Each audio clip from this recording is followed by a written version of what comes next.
श्री बृहस्पतिवार व्रत कथा। भारतवर्ष में एक राजा राज्य करता था। वह बड़ा प्रतापी और दानी था। वह नित्य गरीबों और ब्राह्मणों की सहायता किया करता था। यह बात उसकी रानी को ना ही अच्छी लगती थी और ना ही वह गरीबों को दान देती थी, ना ही भगवान का पूजन करती थी और राजा को भी दान देने से मना किया करती थी। एक दिन राजा शिकार खेलने वन को गए हुए थे तो रानी महल में अकेली थी। उसी समय बृहस्पतिदेव साधु के रूप में भिक्षा मांगने के लिए आए तो रानी ने भिक्षा देने से इनकार कर दिया और कहा, हे साधु महाराज, मैं तो दान्य पुण्य से तंग आ गई हूँ।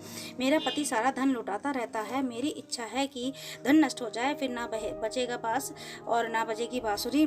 साधु ने कहा, हे देवी, तुम तो बड़ी अजीब हो। धन संतान तो सभी चाहते हैं, पुत्र और लक्ष्मी तो पापी के घर भी होनी चाहिए। यदि तुम्हारे पास धन अधिक है तो भूखों को भोजन दो, प्यासों के लिए प्याऊ बनवाओ, मुसाफिरों के लिए धर्मशालाएं खुलवाओ। जो निर्धन अपनी कुंवारी कन्याओं का विवाह नहीं कर सकते उनका विवाह करा दो। ऐसे और कई काम हैं जिनको करने से तुम्हारा यश परलोक में फैलेगा। परंतु रानी पर उपदेश का कोई प्रभाव न पड़ा। वह बोली, महाराज, आप मुझे कुछ न समझाएं। मैं ऐसा धन नहीं चाहती जो हर जगह बांटती फिरूं। साधु ने उत्तर दिया, यदि तुम्हारी ऐसी इच्छा है तो तथास्तु।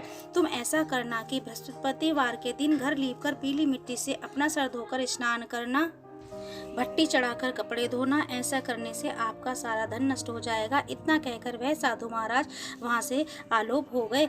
जैसे वह साधु कहकर गया था, रानी ने वैसा ही किया। 6 बृहस्पतिवार ही बीते थे कि उसका समस्त धन नष्ट हो गया और भोजन के लिए दोनों तरसने लगे, सांसारिक भोगों से दुखी रहने लगे। तब वह राजा रानी से कहने लगा कि तुम यहाँ पर रहो, मैं दूसरे देश को जाता हूँ, क्योंकि यहाँ पर सभी मनुष्य मुझे जानते हैं, इसलिए कोई कार्य भी नहीं कर सकता। देश चोरी परदेश भीख बराबर है। ऐसा कहकर राजा परदेश को चला गया। वहां जंगल को जाकर लकड़ी काटता और उसे शहर में बेचता। इस तरह वह जीवन व्यतीत करने लगा। एक दिन दुखी होकर जंगल में एक पेड़ के नीचे निश्चित रूप से आसन जमा कर बैठ गया। वह अपनी दशा को याद करके व्याकुल होने लगा। बृहस्पतिवार का दिन था। एकाएक उसने देखा कि निर्जन वन में एक साधु प्रकट हुआ है। वह साधु वेश में स्वयं बृहस्पति देवता थे। लकड़हारे के सामने आकर बोले, हे लकड़हारे, इस सुनसान जंगल में तू किस चिंता में मग्न बैठा है? लकड़हारे ने दोनों हाथ जोड़कर प्रणाम किया और उत्तर दिया, महात्मा जी, आप तो सब कुछ जानते हैं, मैं क्या ये कहूँ। यह कहकर वह रोने लगा और साधु को आत्मकथा सुनाई। महात्मा जी ने कहा, तुम्हारी स्त्री ने बृहस्पतिवार के दिन वीर भगवान का निरादर किया, जिसके कारण उन्होंने रुष्ट होकर तुम्हारी यह दशा कर दी। अब तुम चिंता को दूर करके मेरे कहने पर चलो, तुम्हारे सभी कष्ट दूर हो जाएंगे और भगवान पहले से भी अधिक धन संपत्ति देंगे। तुम बृहस्पति के दिन पाठ किया करो। 5 रुपए का चने मुनक्का मंगवाकर उसका प्रसाद बनाओ और शुद्ध जल में लोटे में शक्कर मिलाकर अमृत तैयार करो। कथा के पश्चात अपने सारे परिवार और सुनने वाले प्रेमियों में अमृत व प्रसाद बांटकर आप भी ग्रहण किया करो। ऐसा करने से भगवान तुम्हारी सभी मनोकामनाएं पूर्ण करेंगे। साधु के ऐसे वचन सुनकर लकड़हारा बोला, हे प्रभु, मुझे लकड़ी बेचकर इतना पैसा नहीं मिलता जिससे भोजन करने के उपरांत कुछ बचा सकूं। मैंने रात्रि में अपनी स्त्री को व्याकुल देखा है। मेरे पास कुछ भी नहीं है जिससे कि उसकी खबर मंगा सकूं। साधु ने कहा, हे लकड़हारे, तुम किसी बात की चिंता मत करो। बृहस्पति के दिन तुम रोजाना की तरह लकड़ियां लेकर शहर को जाओ। तुमको रोज से दुगने धन की प्राप्ति होगी, जिससे तुम भली भांति भोजन भी कर लोगे और पूजा का सामान भी आ जाएगा। ऐसा कहकर साधु महाराज वहां से अंतर्ध्यान हो गए। धीरे धीरे समय व्यतीत होने पर फिर वही बृहस्पतिवार का दिन आया। लकड़हारा जंगल से लकड़ी काटकर किसी भी शहर में बेचने गया। उसे उस दिन से और दिन से अधिक पैसा मिला। राजा ने चना गुड़ लाकर गुरुवार का व्रत किया। उस दिन से उसके सारे कलेश दूर हुए। दोबारा गुरुवार आया तो वह व्रत करना ही भूल गया। इस कारण बृहस्पति भगवान नाराज हो गए। उस दिन से उस नगर के राजा ने विशाल यज्ञ का आयोजन कराया तथा शहर में यह घोषणा करा दी कि कोई मनुष्य अपने घर में भोजन ना बनावे, ना आग जलावे। सारी जनता मेरे यहाँ भोजन करने आवे। इस आज्ञा को जो न मानेगा उसके लिए फांसी की सजा दी जाएगी।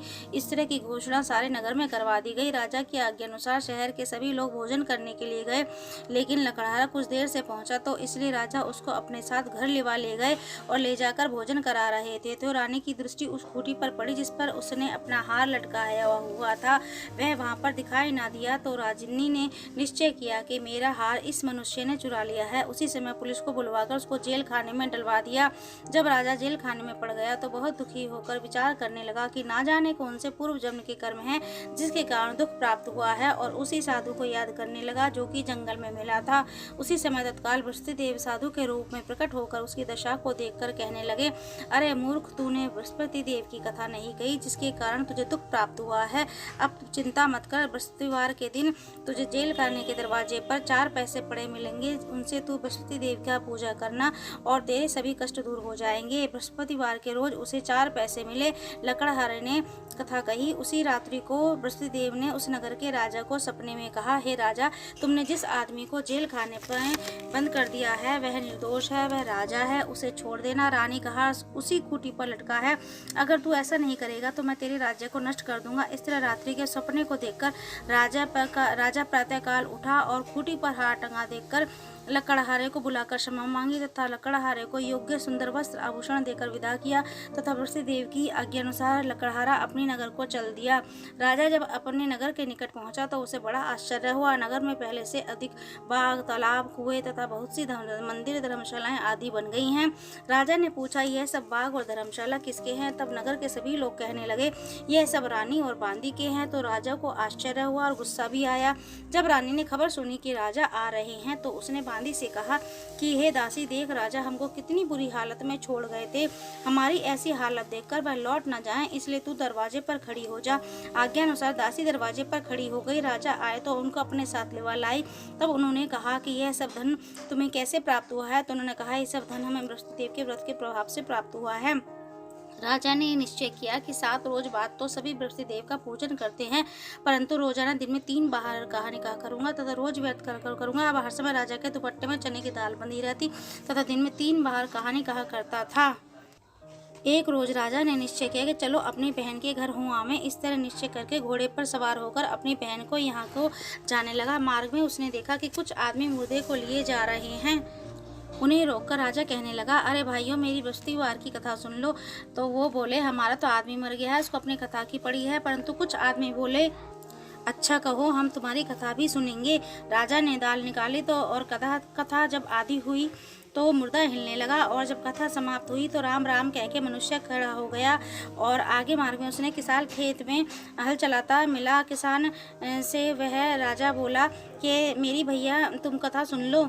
तो उसने कहा कि तेरी कथा जब तक सुनूंगा जब तक 4 हरिया जोत लूंगा, जा अपनी कथा किसी और को सुनाना। इस तरह राजा आगे चलने लगा। राजा के हटते ही बैल पछाड़ खाकर गिर गए तथा उसके पेट में बड़ी जोर से दर्द होने लगा। जब उसकी माँ रोटी लेकर आई तो उसने सभी हाल देखा और पुत्र से सभी हाल कह दिया। तो बेटे ने सभी हाल बताया तो बुढ़िया दौड़ी दौड़ी घुड़सवार के पास गई। उससे बोली, मैं तेरी कथा सुनूंगी, तू अपनी कथा मेरे खेत पर चल कर कहना। राजा ने बुढ़िया के खेत पर जाकर कथा कही, जिसको सुनकर उसके बैल उठकर खड़े हुए तथा किसान के पेट का दर्द भी बंद हो गया। राजा अपनी बहन के घर पहुंचा तो बहन ने भाई की खूब मेहमानी की। दूसरे रोज प्रातःकाल जगा तो देखने लगा कि सभी लोग भोजन कर रहे हैं। राजा ने अपनी बहन से कहा कि कोई ऐसा मनुष्य है जिसने भोजन न किया हो और मेरी बृहस्पतिवार की कथा सुन ले।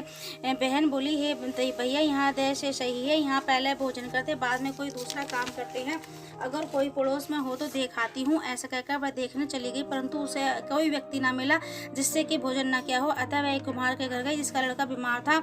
उसे मालूम हुआ कि उसके यहाँ 3 रोज से किसी ने भोजन नहीं किया है। राजनी ने अपने भाई की कथा सुनने के लिए कुम्हार से कहा तो वह तैयार हो गया। राजा ने जाकर बृहस्पतिवार की कथा कही, जिसको सुनकर उसका लड़का ठीक हो गया। अब तो राजा की प्रशंसा होने लगी। एक रोज राजा ने अपनी बहन से कहा कि हे बहन, हम अपने घर को जाएंगे, तुम भी तैयार हो जाओ। राजा की बहन ने अपनी सास से कहा। सास ने कहा, चली जा, परंतु अपने लड़कों को मत लेके जाना क्योंकि तेरे भाई की कोई औलाद नहीं है। बहन ने अपने भाई से कहा कि हे भैया, मैं तो चलूंगी परंतु कोई बालक नहीं जाएगा। राजा बोला कि जब कोई बालक नहीं जाएगा तुम ही क्या करोगी? बड़े दुखी मन से राजा अपने नगर को लौट आया। राजा ने अपनी रानी से कहा कि हम निर्वंशी राजा है, हमारा मुंह देखने का धर्म नहीं है और कुछ भोजन आदि नहीं किया। रानी बोली, हे प्रभु, बृहस्पति देव ने जब हमें सब कुछ दिया तो औलाद अवश्य देंगे। रात्रि को बृहस्पति देव ने राजा से सपनों में कहा कि हे राजा, उठ सभी सोच को त्याग दे, तेरी रानी गर्भ से है। राजा की यह बात सुनकर उसे बड़ी खुशी हुई तथा 9वें महीने से उसके गर्भ से एक सुंदर पुत्र पैदा हुआ।